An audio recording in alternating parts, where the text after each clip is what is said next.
छत्तीसगढ़ में विधानसभा का बजट सत्र शुरू हो जाएगा।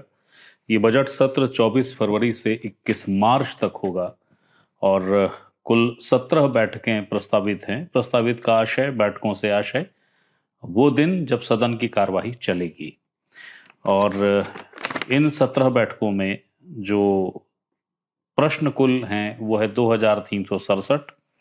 इनमें से तारांकित प्रश्न 1220 हैं, जबकि 1147 ऐसे प्रश्न हैं जो अतारांकित हैं। तारांकित का आशय वो जो प्रश्न पर सदन में चर्चा होगी। अतारांकित का अर्थ होता है कि वे प्रश्न जो कि सदन की कार्यवाही का हिस्सा होंगे पर सदन में चर्चा का विषय नहीं होंगे। और इसके साथ साथ ध्यानाकर्षण प्रस्ताव के 122 सूचनाएं हैं और उसके अलावा चर्चा के लिए एक सूचना, अशासकीय संकल्प की कुल 18 सूचनाएं हैं। शून्यकाल में 12 सूचनाएं और याचिका की 60 सूचनाएं भी हासिल हुई हैं। ये विधानसभा की वो एक प्रारूप या वो कार्यवाही जो कि कल से शुरू हो जाएगी। लेकिन प्रक्रिया के तहत या परंपराओं के तहत कहिए, विधानसभा अध्यक्ष डॉक्टर रमन सिंह ने पत्रकारों से आज बात की। उन्होंने विस्तार से जानकारी दी कि जो विधानसभा का बजट सत्र है उसमें किस तरीके की कार्रवाई होनी है। ये जो जानकारी आपको मैं अभी दे रहा था, ये उसी पत्रकार वार्ता से निकली उद्भुत जानकारी है जो डॉक्टर रमन सिंह ने पत्रकारों को दी। लेकिन सबसे दिलचस्प पहलू ये था कि जब सवाल जवाब का दौर आया तो पत्रकारों ने उनसे वो सवाल भी किए जो प्रदेश की सियासत और राजनीति से जुड़े हुए थे। हालांकि जब प्रश्न पूछने का अवसर आया तो विधानसभा अध्यक्ष ने कहा कि इसी विषय पर यानी बजट सत्र और विधानसभा के संदर्भ में ही प्रश्न करेंगे तो बेहतर होगा। लेकिन पत्रकारों को अवसर मिला और फिर उन्होंने नगरीय निकाय चुनाव, वित्त मंत्री का विषय, 15 साल का उनका कार्यकाल, सारे विषय को लेकर सवाल क्रमबद्ध तरीके से पूछे। तो क्या सवाल थे और उनके क्या दिलचस्प जवाब थे, वही बताने आपके सामने हाजिर हुआ हूं। नमस्ते, मेरा नाम है याज्ञवल्क्य। विपक्ष को सुझाव नहीं, आग्रह है। आग्रह यह है कि विधानसभा का जो वक्त होता है, समय होता है, एक एक सेकंड वो विपक्ष के लिए होता है।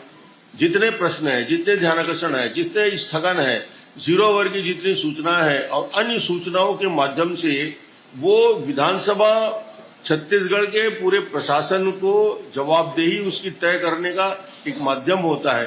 तो ये इसका जितना उपयोग करेंगे विपक्षी लोग, उतना ही उनकी धार तेज होगी और उनका बेहतर तरीके से जनता के बीच पेपर के माध्यम से, आंकड़ों के माध्यम से जो संदेश जाता है, तो उनके भलाई के लिए, उनकी अच्छाई के लिए ये होगा कि ज्यादा से ज्यादा विधानसभा में सक्रिय रहें।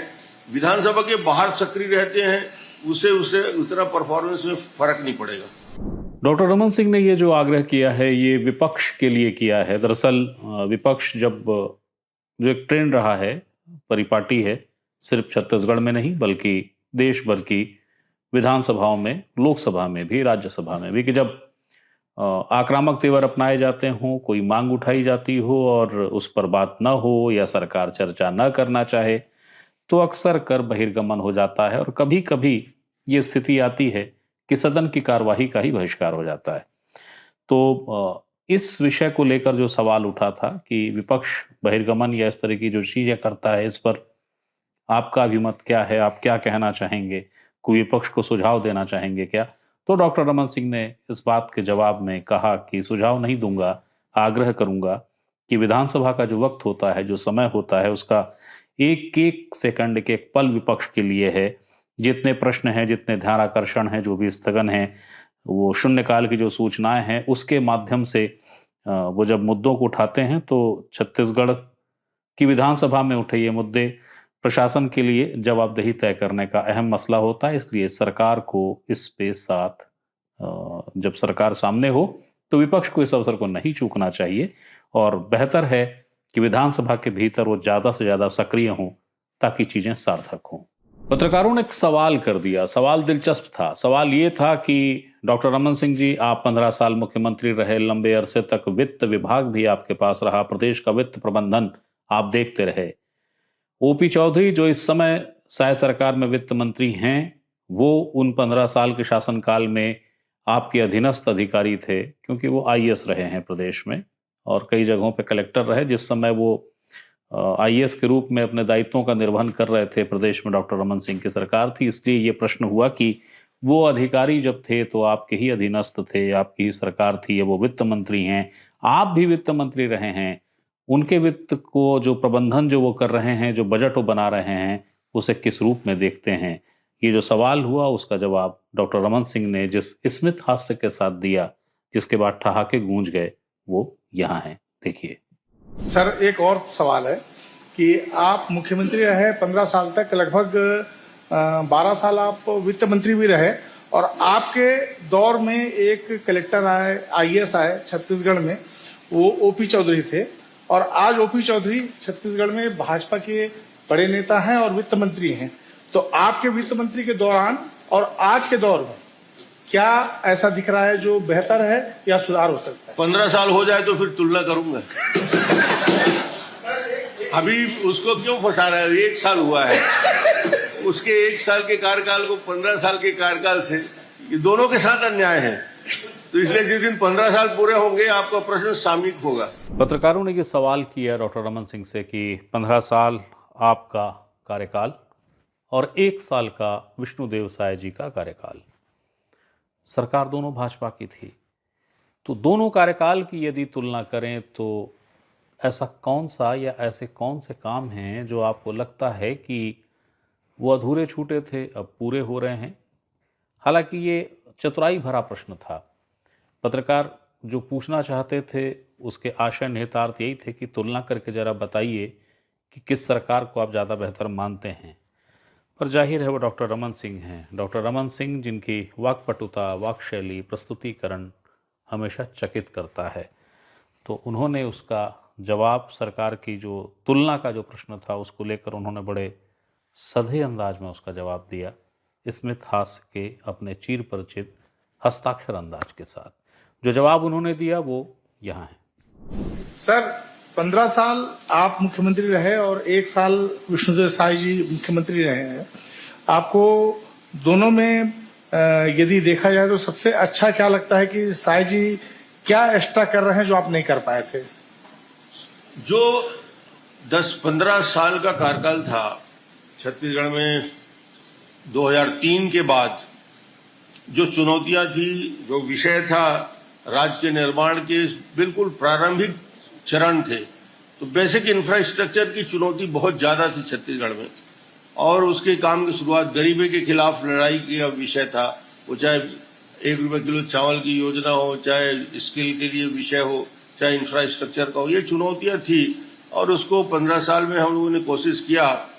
विष्णुदेव जी ने एक 13 महीने के अंदर जो रिकॉर्ड बनाया है, शायद हिंदुस्तान का कोई मुख्यमंत्री वर्तमान में नहीं कर सकता, कि उन्होंने मोदी गारंटी के योजनाओं का बहुत बड़ा हिस्सा 100% पूरा करने की दिशा में आगे बढ़े हैं।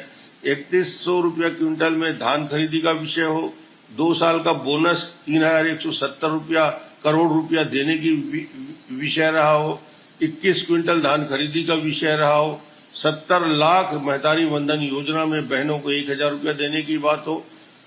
आप इसको नहीं छापते जिसको मैं अभी बता रहा हूं, जो ऐसे कृषक हैं जो भूमिहीन हैं, भूमिहीन कृषकों को साल में उनके खाते में 10,000 रुपया डालने का एक महत्वाकांक्षी योजना है, जिसकी शुरुआत विष्णुदेव सरकार ने किया। सिर्फ किसानों को नहीं दे रहे, भूमिहीन इसे मजदूरों को भी 10,000 रुपया उनके खाते में डालने का काम विष्णुदेव जी कर रहे हैं। तो एक प्रकार से मैं कहूंगा कि मोदी गारंटी के उन योजनाओं का बहुत तेजी के साथ क्रियान्वयन, बहुत ही सरलता, सौम्यता के साथ, बिना ज्यादा बोले ये काम कर रहे हैं। तो निश्चित रूप से इसलिए इतनी बड़ी सफलता मिली है आज तक। ये जो सफलता मिली है वो ऐतिहासिक है। विधानसभा की जो कार्यवाही है वो कार्यवाही बहुत जल्द डिजिटल मोड पे, या कि यूं कहिए यूट्यूब के प्लेटफॉर्म पर नज़र आ सकती है। इस पर बहुत गंभीरता से विमर्श चल रहा है, और अन्य राज्यों की विधानसभाओं से भी, वहाँ के अध्यक्षों से जानकारी मांगी जा रही है कि अन्य राज्य कैसे अपने सदन की कार्यवाही को यूट्यूब पर लाइव चला रहे हैं, उसकी क्या प्रक्रिया अपनाई जाती है। इसके अलावा एक बहुत अहम बात जो डॉक्टर रमन सिंह ने कही है, जो उन लोगों के लिए बेहद बेहतर है जो अध्ययन में रुचि रखते हैं, तो उसका विषय ये है कि जिस दिन से छत्तीसगढ़ की विधानसभा अस्तित्व में आई है, यानी पहली जो कार्यवाही छत्तीसगढ़ विधानसभा की हुई थी वो राजकुमार कॉलेज के सभागृह में हुई थी, उस दिन से लेकर अद्यतन, यानी कि जिस दिन तक सदन की कार्यवाही, जैसे कल से बजट सत्र शुरू हो जाएगा, तो 24 तारीख तक या उसके बाद तक की भी जो भी सदन की कार्रवाई होती है जिसको रिकॉर्ड में रखा जाता है, जो आज की तारीख में प्रिंट के रूप में मौजूद है, उसका भी डिजिटल स्वरूप हो रहा है, उसको भी डिजिटल के स्वरूप में रिकॉर्ड में लाया जा रहा है।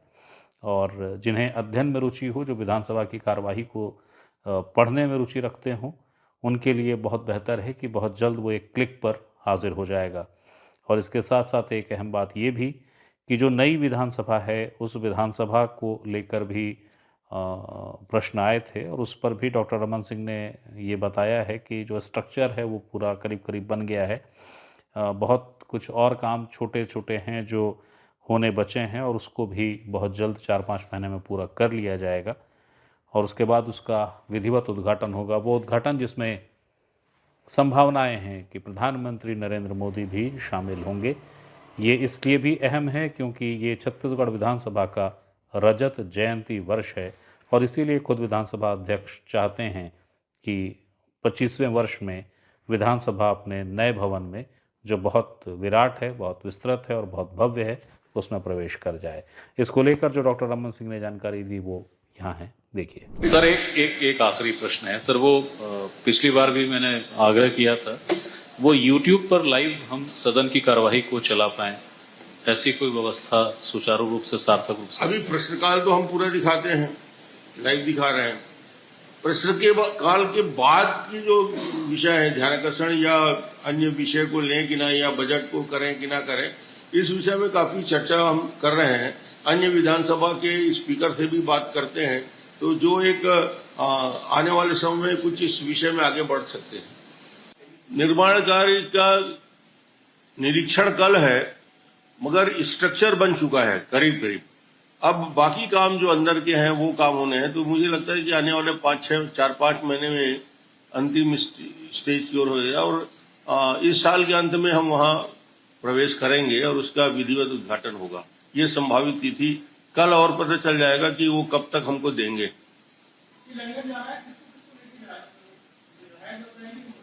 पहले प्रशिक्षण IAM में हो जाएगा। IAM के प्रशिक्षण के बाद जिनको और विशिष्ट इच्छा रहेगी, उनमें विधायकों का समूह बना के 1-2 स्थान का चयन हम लोग कर रहे हैं जहां विधायकों को ले जाया जाएगा और आप लोगों को जरूरत होगी देखेंगे उसका विचार। अभी आप लोग बात कर रहे हो सर, सदन का जो 25 वर्ष का पूरा रजत जयंती वर्ष ही है और इसके रिकॉर्ड हैं पुस्तकालय में, पहले दिन सदन कब लगा, उस दिन क्या कार्रवाई से लेके अद्यतन अब तक।